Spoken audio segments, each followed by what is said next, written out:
جبکہ کتنے لوگ اٹھے ہوئے ہیں، کچھ لوگ کن ذوات مقدسہ کا تحفظ کا بیڑا اٹھائے ہوئے ہیں کہ ہم ان کے صحابہ کے ماننے والے، ہم صحابہ کی توہین نہیں سن سکتے، ہم بھی صحابہ کی توہین نہیں سن سکتے، ہمارا بھی ان سے تعلق ہے، وہ رسول اللہ کے جانثار تھے۔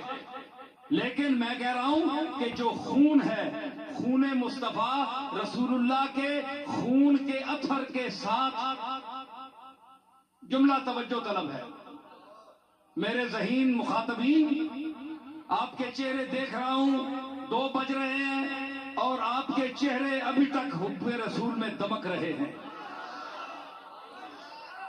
جملے میں پیش کر رہا ہوں، یہ خطاب کوئی نہیں آپ کو سنائے گا، مجھ سے بڑے بڑے خوش الہان اور بڑے بڑے خطیب آئیں گے، یہ نکتہ کی باتیں کوئی نہیں بتائے گا، اس کے لیے علم چاہیے، اس کے لیے مطالعہ چاہیے، اس کے لیے نبوت چاہیے، اس کے لیے جینیس پن چاہیے، قدرت چاہیے، الفاظ پر قدرت چاہیے، بیان میں ندرت چاہیے۔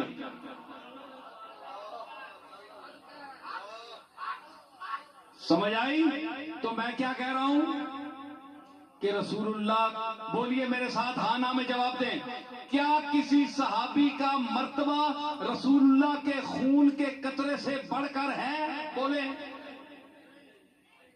نہیں ہے نا، یہ پکی بات ہے۔ رسول اللہ کا خون، حضور نے فرمایا جگر، خون کہاں بنتا ہے؟ جگر میں۔ جگر آج تک ہیپیٹائٹس ہونی پئی نا لوگاں ہیں، اے تکن کے خون جتھے فیکٹری خون بننا ہے اتھے کام خراب ہو گیا، اتھے کام خراب ہو گیا، اے فیکٹری خون دی۔ تو خون بنتا ہے جگر میں، جگر مرکز ہے خون بنانے کا، فیکٹری ہے۔ حضور نے اس فیکٹری کے لیے کیا فرمایا کہ فاطمہ تم بضعۃ منی، کہ فاطمہ میرے جگر کا ٹکڑا ہے۔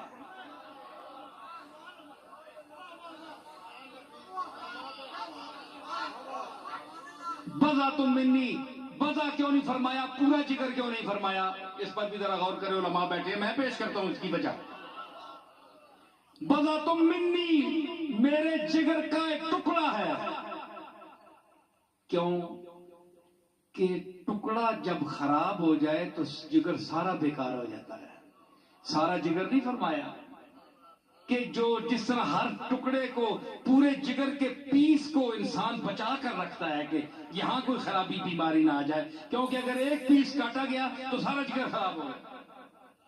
تو جس طرح کسی نے یہ اس پر ہاتھ ڈالا، کیونکہ پورے جگر میں اس کی اولاد بھی ہے نا، علی بھی ہے نا، وہ سارے ہیں نا، تو یہ ٹکڑا ہے، اس کو اس پر کسی نے ہاتھ ڈالا یا کوشش کرنے یا نکالنے کی کوشش کی تو اس نے ہے کہ محمد کے جگر پر ہاتھ مارا، اس نے جگر پر ہاتھ مارا میرے۔ اگر فاطمہ کو کسی نے چھیڑا، بے حرمتی کی، تو محمد کے جگر پر اس نے ہاتھ مارا۔ فاطمہ تم بضعۃ منی، یہ میرے جگر کا ٹکڑا ہے، اور میں کہتا چلوں، میں کہتے بغیر نہیں رہ سکتا، منہ آئی بات نہ رہتی ہے، گل ہوں کر کے رسا بلے شاہ دے قول دے مطابق۔ اسی حدیث کو مبدا بنا کر، اور یہی بنیاد ہے امام احمد ابن حنبل کے اس فیصلے کی، امام مالک کے اس فیصلے کی جو انہوں نے فرمایا، یاد رکھیے، اب مجھ پر فتویٰ نہ لگائیے مفتی صاحب، اب فتویٰ مجھ پر نہیں لگے گا، اب پوری امت کو فتوے کی تعلیم دینے والے امام مالک پر فتویٰ لگے گا، جس نے آپ جیسوں کو فتویٰ دینے کا گر سکھایا، جس کی کتابیں پڑھ کر آپ 4 پیسے کمانے کے قابل بنے، دستار باندھ لی، جبہ پہن لیا، اینکیں لگا لی، اصحاب پکڑ کر آپ ممبر بیٹھ رہے ہیں، یہ امام مالک کے جوتوں کا صدقہ ہے۔ اس نے فتویٰ دیا ہے کہ میرے نزدیک رسول اللہ صلی اللہ تعالی علیہ وسلم کے بعد قیامت تک بشمول صحابہ و اہل بیت، تمام صحابہ اوپر سے لے کر نیچے تک، فاطمہ الزہرا سب سے افضل ہے۔ یہ امام مالک کا فتویٰ ہے، پڑھ لو کتاب، نہیں پتا تو میں بتاؤں گا۔ فتویٰ لگاؤ امام احمد بن حنبل۔ کیا احمد حنبل جو ہیں، امام مالک جو ہیں، وہ اہل سنت سے خارج ہے؟ بولے کوئی مجھے مولوی بتائے کہ 4 امام حق ہیں کہ نہیں؟ بولے مولوی صاحب مفتی صاحب ٹھیک ہے کہ نہیں، حق ہے کہ نہیں؟ تو امام مالک کا میں فتویٰ پیش کر رہا ہوں، وہ کہتا ہے کہ فاطمۃ الزہرا چونکہ رسول اللہ نے فرمایا میرے جگر کا ٹکڑا ہے، اس لیے رسول اللہ کے بدن کو، ٹکڑے کو، گوشت کے لوتھڑے کو، خون کو تمام صحابہ پر بشمول صدیق اکبر فضیلت حاصل ہے، اس لیے فاطمۃ الزہرا تمام صحابہ نیچے سے لے کر اوپر تک ابو بکر صدیق سے بھی افضل ہے۔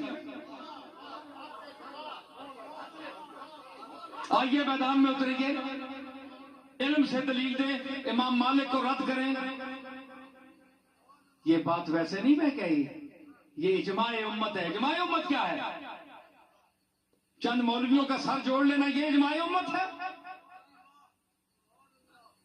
اجماع امت کے لیے دلیل ہے، میں نے کہا نا کہ رسول اللہ نے سب کچھ عطا فرمایا، کچھ عثمان کو دیا، کچھ فاروق اعظم کو، کچھ صدیق اکبر کو، کچھ علی کو، کچھ عبداللہ بن مسعود کو، کچھ ابو ہریرہ کو، کچھ ابو الدرداء کو، کچھ جناب خباب کو، کچھ عمار بن یاسر کو، اور کچھ طلحہ کو، زبیر کو، سب کو کچھ نہ کچھ ارشادات سے عزت افزائی فرمائی۔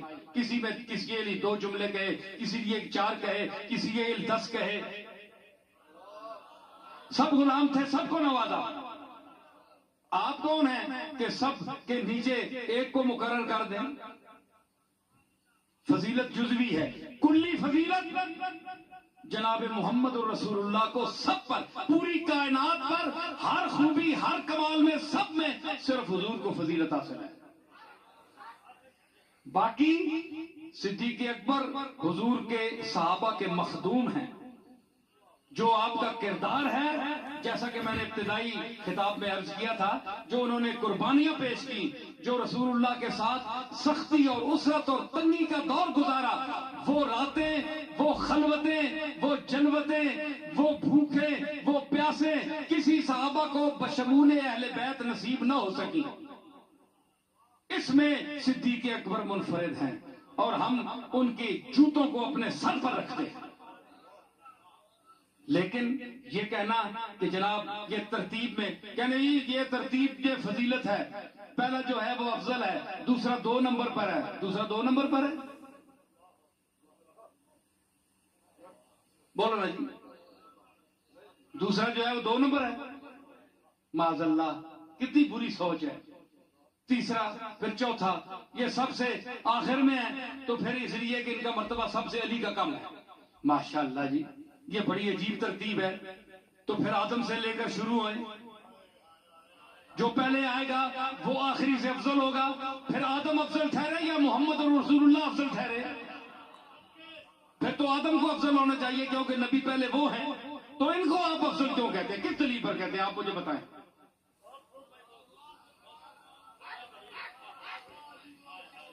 ارے پاگلو!